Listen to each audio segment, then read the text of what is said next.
किन्नर चुड़ैल। गोरखपुर नाम का एक गांव हुआ करता था। उस गांव में ज्यादा लोग नहीं रहते थे। उस गांव में एक गर्भवती विधवा औरत रहती थी।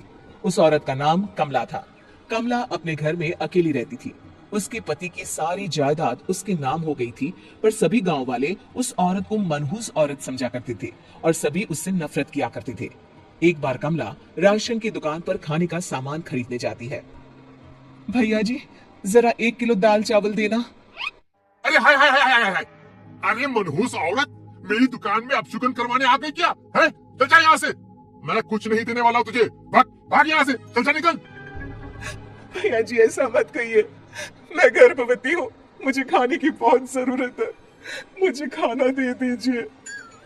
दुकानदार कमला को वहां से धक्के मारकर भगा देता है। तभी कमला रोती रोती उस गांव के किन्नरों के इलाके में आ जाती है। गांव वाले किन्नरों को उसी इलाके में रखा करते थे, क्योंकि वो लोग किन्नरों को पसंद नहीं करते थे और उनके इलाके में रहने से मना करते थे। तो किन्नरों ने उसी गांव में अपना एक इलाका बना लिया था। जब किन्नर लोग देखते हैं कि एक गर्भवती महिला रोते रोते उनके इलाके में आ गई है, तो सारे किन्नर कमला के पास जाकर उसका हाल पूछने लगते हैं। क्या हुआ बहन, तुम्हारी गर्भवती अवस्था में इतनी बुरी हालत कैसे है? तुम रो क्यों रही हो? तुम डरो मत, हम तुम्हें कोई नुकसान नहीं पहुंचाएंगे। तुम शांत होकर सब बताओ कि हुआ क्या है। मैं कमला हूँ, मैं गांव के दूसरे इलाके से आई हूँ। 2 महीने पहले ही मेरे पति की मौत हुई है। मुझे गांव के लोग मनहूस मानते हैं, क्योंकि मैं विधवा हूँ और गर्भवती भी। वहाँ के लोग मुझे खाने के लिए कुछ बेचने के लिए भी तैयार नहीं, जिससे मेरा गुजारा नहीं हो रहा था। कोई बात नहीं कमला, हम तुम्हारा ख्याल रखेंगे। किन्नर लोग कमला को एक खाली घर में रहने के लिए जगह दे देते हैं और उसकी देखभाल भी करते हैं। कुछ ही महीने बाद कमला अपने बच्चे को जन्म देती है, पर अफसोस, कमला बच्चे को जन्म देते ही अपनी जान गंवा देती है। जब सब किन्नर बच्चे को देखते हैं तो बहुत खुश हो जाते हैं, क्योंकि वो बच्चा भी किन्नर ही था। कमला ने एक किन्नर बच्चे को जन्म दिया था। अब इस बच्चे की देखभाल कौन करेगा? हम तो इस बच्चे को गांव के दूसरे इलाके में भी नहीं भेज सकते। और तो क्या हुआ, इस बच्चे की माँ नहीं रही तो हम इसे पालेंगे। अब ये हमारे इलाके में रहेगा, हमारे साथ रहेगा। फिर वो किन्नर उस किन्नर बच्चे को गोद ले लेते हैं, उसका नामकरण कराते हैं। उस किन्नर बच्चे का नाम शक्ति रखा जाता है। देखते ही देखते शक्ति बड़ी होने लगती है। उसके रंग रूप बहुत सुंदर थे। वो बहुत सुंदर किन्नर दिखती है। एक दिन शक्ति एक किन्नर से पूछती है, माँ जी सुनिए ना, ये गांव के दूसरे इलाके में भी तो लोग रहते हैं, तो हम वहाँ क्यों नहीं जाते? हम उनसे अलग क्यों रहते हैं? शक्ति, क्योंकि वो लोग हमारे जैसे नहीं, वो लोग हमें पसंद नहीं करते, इसीलिए हम उनसे अलग रहते हैं। क्यों? वो हमें क्यों पसंद नहीं करते? मुझे एक बार उस इलाके में जाना है, मैं एक बार वहां जाकर घूम कर आऊं। शक्ति, खबरदार, जो तू उस इलाके में कभी भी गई तो अपनी जान नहीं गंवाना चाहती तो उस इलाके में कभी कदम भी नहीं रखेगी, समझी? इतना कहकर वो किन्नर वहां से चली जाती है। शक्ति उस किन्नर की बात सुनकर बहुत रोती है। माँ जी, ऐसा कैसे कह सकती है? उन्होंने इतनी सी बात के लिए मुझे इतना डांटा। अब तो मैं उस इलाके में जरूर जाऊंगी। फिर एक दिन शक्ति गांव के दूसरे इलाके में चुपके से जाती है। ये लोग तो हमारे जैसे ही इंसान हैं, तो ये हमसे नफरत क्यों करते हैं?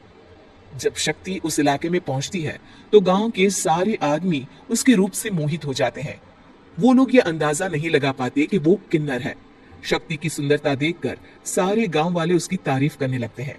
तभी गांव का चक्कर लगाने गांव के जमींदार का बेटा हर्ष वहां पहुंचता है। हर्ष भी दिखने में बहुत सुंदर होता है।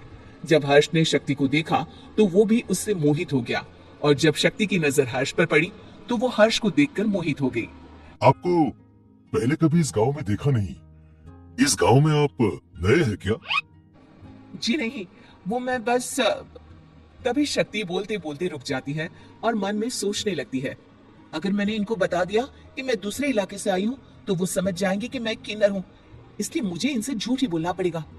शक्ति हर्ष को कहती है, जी हाँ, मैं इस गांव में नई आई हूँ, यहाँ अकेली रहती हूँ। वैसे आप कौन है? आप भी इसी गांव में रहते हैं? जी हाँ, मैं इस गांव के जमींदार का बेटा हूँ। आपको किसी भी चीज की जरूरत पड़े तो आप मुझे बता देना, मुझे अच्छा लगेगा। ऐसे ही शक्ति और हर्ष एक दूसरे से रोज मिलने लगते। वो दोनों अपने प्यार का इजहार करने एक दूसरे से मिलने जाते हैं। तभी शक्ति का पीछा करते करते एक किन्नर वहां आ जाती है। शक्ति, शक्ति, मैं तुमसे बहुत प्यार करता हूँ। मैं तुमसे शादी करना चाहता हूँ। क्या क्या तुम मुझसे शादी करोगी? हाँ हर्ष, मैं तुमसे शादी करूंगी, पर मैं तुमको अपने बारे में एक सच्चाई बताना चाहती हूँ जो मैंने तुमसे छुपा कर रखी है। तभी उनके बीच में ही वो किन्नर आ जाती है। शक्ति, तेरी हिम्मत कैसे हुई ऐसा करने की? वो किन्नर शक्ति को खींचकर गांव के जमींदार के पास ले जाती है। हर्ष भी वहां शक्ति को बचाने के लिए पहुंच जाता है। जमींदार शक्ति और हर्ष के प्यार के बारे में सुनकर गुस्से में आ जाता है और शक्ति को गांव के बाहर निकालने की सजा देता है। शक्ति ये बात सहन नहीं कर पाती और कुएं में कूदकर अपनी जान दे देती है। जमींदार हर्ष की शादी गांव की एक लड़की से करवा देता है, पर हर्ष इस शादी से खुश नहीं होता। शक्ति अपना बदला लेने के लिए मरने के बाद किन्नर चुड़ैल बन जाती है। अब मैं इन गांव वालों को नहीं छोड़ूंगी, अब इनसे मैं अपने प्यार का बदला लूंगी। किन्नर चुड़ैल गांव वालों को परेशान करना शुरू कर देती है। एक बार वो रात को गांव के खेतों में पहुंच जाती है और वहां आग लगा देती है। सारी फसल जल के राख हो जाती है।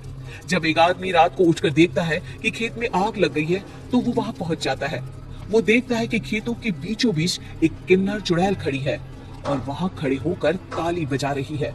गांव वाला किन्नर चुड़ैल को देखकर बेहोश हो जाता है।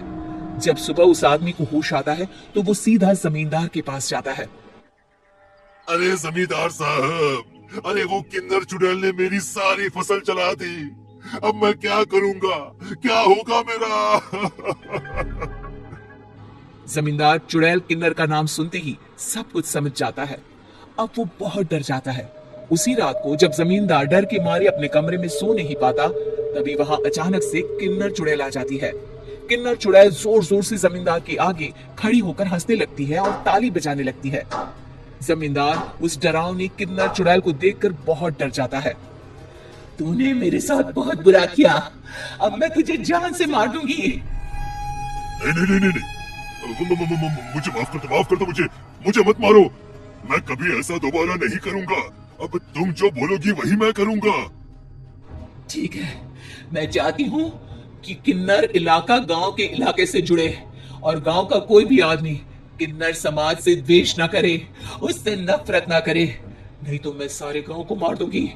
और तुम गांव में एक नया कानून बनाओ कि अगर किसी ने भी किन्नर समाज को हानि पहुंचाने की कोशिश भी करी या इनसे भेदभाव करने की भी कोशिश करी तो उनको कड़ी से कड़ी सजा मिलेगी। हाँ हाँ हाँ हाँ, मैं ऐसा ही करूंगा। तुम जो बोलोगी वो मैं करूंगा, पर मुझे जाने दो प्लीज।